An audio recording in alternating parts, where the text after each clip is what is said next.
If you were a teacher and someone was using your classroom space for after-school activities, how would you feel if the class space was always a disaster when you came back? The last thing a teacher wants to deal with is an inconsiderate or messy person. Prepare to learn how to avoid being that person. There are many small things that can be done in order to ensure that you are helpful and respectful, as well as making sure you have a good working relationship with the teacher. Here we go.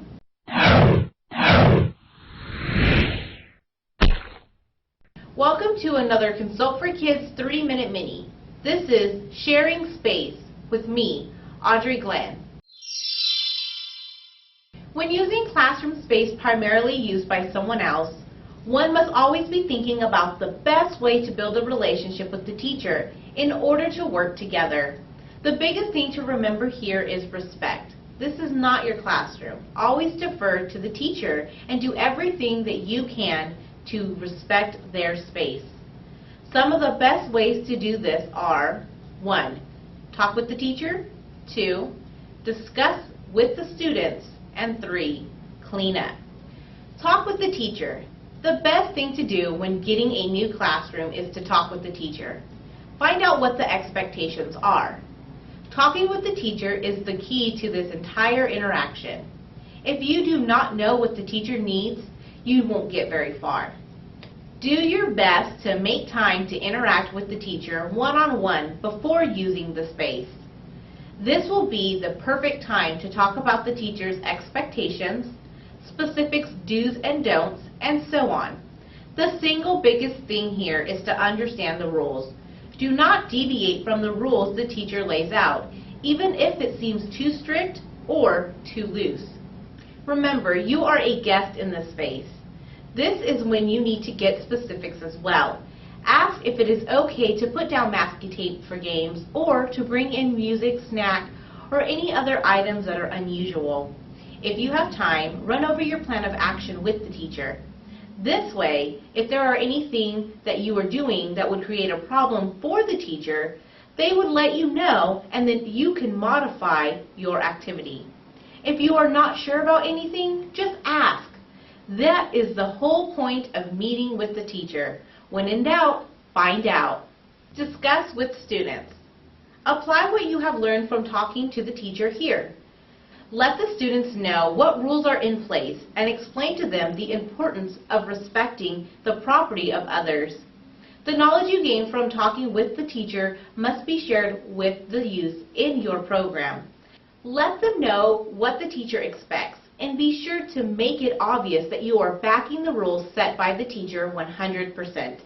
Even if the teacher has set some rules that you do not agree with, do not gripe to the students about them.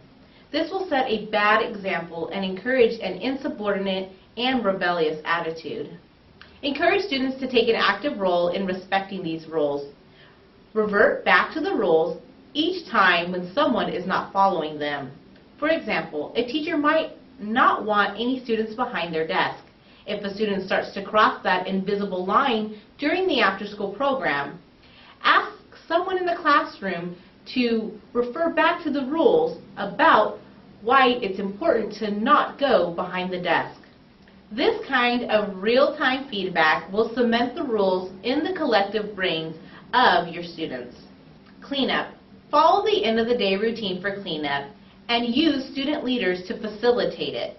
Trash cans by the door, chairs pushed in or on top of the tables, and clean desks are all examples of this. Don't forget about cleanup. If you use a friend's kitchen, you wouldn't just leave dirty dishes piled all over the place, now would you? This applies to classrooms too. Make sure that you do not leave a room any worse than you found it. And if you see a gum wrapper or a broken pencil, don't save it for the janitor. Just deal with it yourself, pick it up, and throw it away. This is a good time to get students involved. Follow the routine. The teacher may allow you to leave some things for your after-school class in the classroom. Bring this up when you talk. If not, make sure you leave nothing behind. Pack it in and pack it out. Sometimes classroom storage is a very valuable commodity, so don't take it personally if you are not allowed to store any equipment there.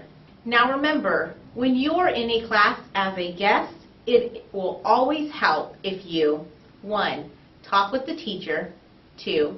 Discuss with the students, and 3. Clean up.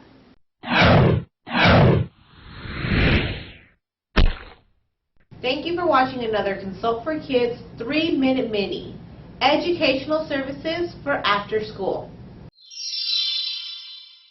Don't forget to follow Consult for Kids on Facebook and Twitter. You can subscribe easily by going to the quick link section at the bottom of the homepage on our website, www.consultforkids.com.